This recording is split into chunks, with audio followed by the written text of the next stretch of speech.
1991 E30.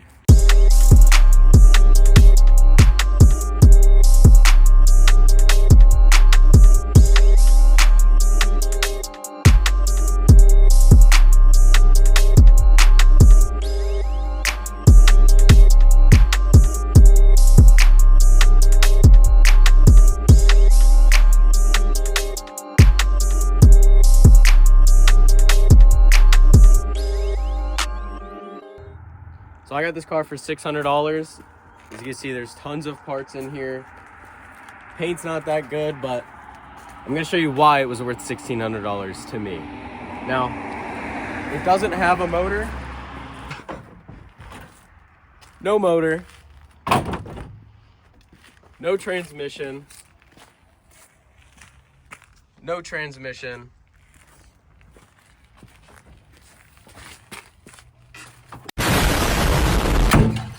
No trunk latch.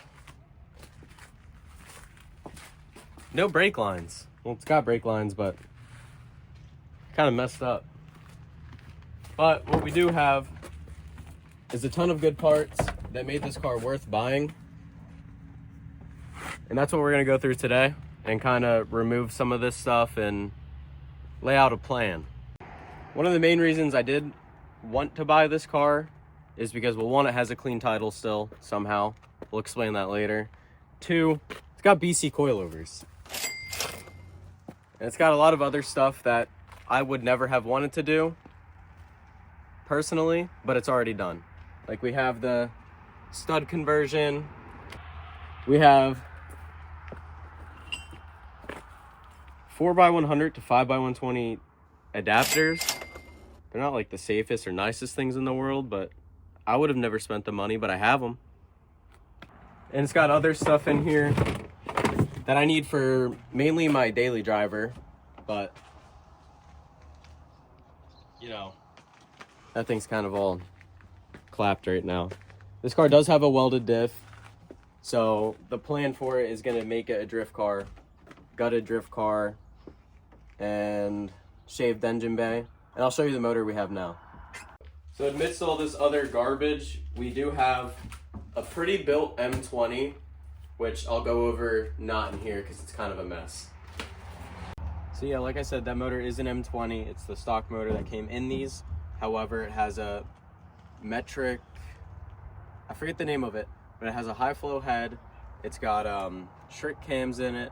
It has a high compression piston heads. It has E36 M3 aluminum connecting rods. And it's got a polished crank. I know it has upgraded fuel rail and injectors. And the motor has also been bored out and stroked to 2.9 liters. I think it's just about 3 liters. I really want to get that motor up and going again because from when it was built, it was dynoed at 225 wheel horsepower, which for these little cars is a lot. So the motor that's over there came out of this car. I kind of flooded that motor, so it bent a few rods, kind of needs a little work done to it, but that's all stuff we're going to do and take care of. This is going to be a very budget car. We're just throwing the parts I have in it and getting it driftable, and it's just going to be a seat time car. We're just going to have fun with it. So we're going to try and do this whole thing as close to or under $3,000. So one of the reasons this car was so cheap is because it's got a few issues that need to be taken care of. So under here,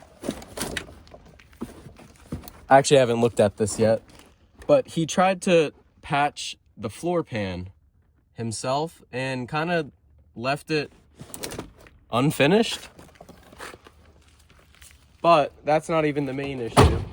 The main issue lies right here. So if you look down in there, right in here, the control arm was cracked and he welded it together just so that he could roll it around and be able to move it still. But the sway bar mounts have been broken and one of the BC coilovers is destroyed. Now that the hood is off, you can see the BC coilover actually broke and he just kind of welded it there so that it, you know, was movable. And according to the guy, this car was M50 swapped, and he was driving it in the rain, going a little fast, and it spun out or slid, and this front corner hit a curb and broke the shock and the control arm. So the control arms actually aren't that big of an issue because they're going to be swapped out for different control arms anyways, to try and push this wheel out to give us like a wider wheelbase and kind of push these wheels farther away so we can try and get more steering angle out of it. And we're going to do that with E36 control arms. No, wrong ones. E46 control arms. And as you can see down here, the rack's actually broken too, but this is a stock E30 rack.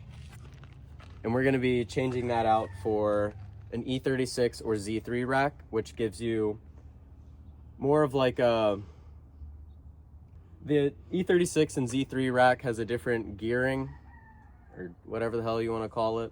So it gives you like a more responsive, quicker steer. So that's just an easier,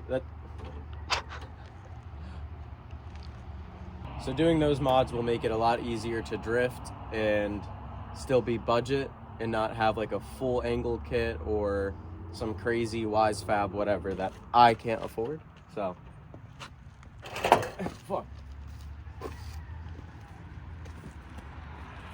So the goal of this car is not to make the outside look nice. We're gonna make it look presentable, but not like show quality. However, what I do want is the engine bay to look very nice and kind of be like the show part of it. And as you can see, I kind of started doing it, started filling in all these little holes because we're gonna do like a shaved bay. This is what that side used to look like with all these holes here. And they're ugly and pointless, they shouldn't be there. So I'm gonna fill them in and we're gonna put some nice paint over this and make it look pretty good. So sometimes projects are kind of hard to start. You never know where to start, but we're gonna start. How many times can I say start? Holy shit.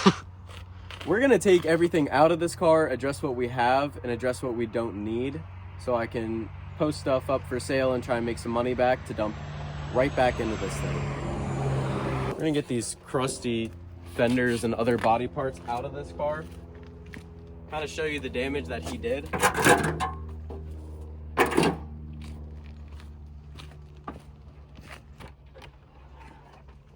Kind of a shame for these bumpers because they're the European bumpers and they're not all that cheap.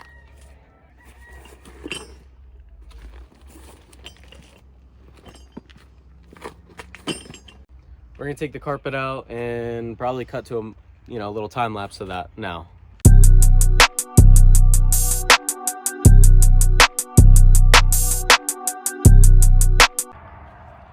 That's all the carpet and all the junk out of here. Now I just need to go through and I want to get all the sound deadening out and kind of assess whether or not I want to paint this or touch some things up and leave it how it is.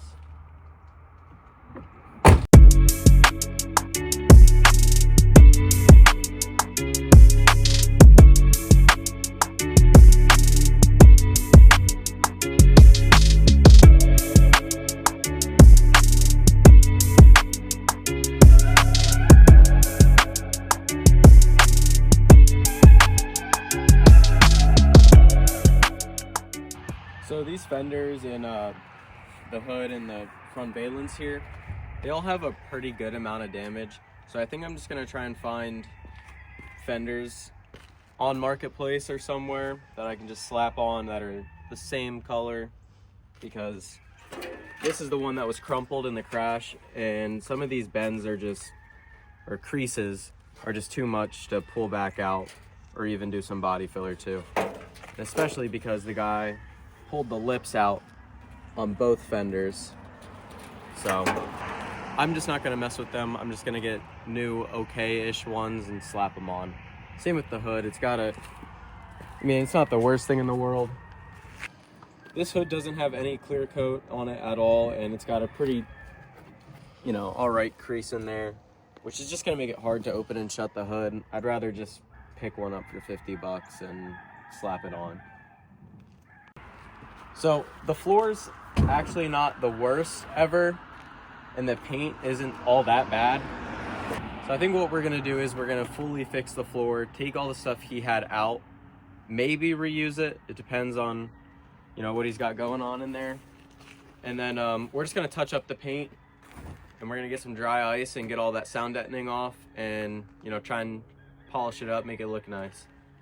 And that, oh my, that's all the carpet that was in that car. And look at this foam. Oh, where's the thick part? That is some thick, nasty foam. That's why a lot of these older cars tend to rot, because all of this traps in moisture. And as you can see here, it eats away at the floor pans. So another issue this car has is he left all the brake lines disconnected. So when we were moving it around, when he was moving it around, they all got bent up, and pretty sure they're mostly unusable. I think some of them have some pretty bad kinks in them. So I'm either gonna have to make my own lines or find a kit I can buy online. Just depends on the cost, because we're trying to keep this low budget. Just get it on the road, get it moving, so we can have fun with it, make more content. So in the next video, you're gonna see the car in here, hopefully, and we're gonna take that floor pan that he put in out, we're gonna put a nice new one in, and we're gonna probably paint that, and you'll see the entire interior cleaned up. What else? Oh, the engine bay. We'll get the engine bay shaved and maybe painted, hopefully. Shouldn't be that bad. And then I gotta get the control arm situation figured out, see if I wanna buy just new ones or see if I can find used ones. And then I also have to email BC and try and get a coilover replacement for that one. But that's gonna be all for this video, and hopefully next time we'll actually get some progress done and not just be showing you guys a car.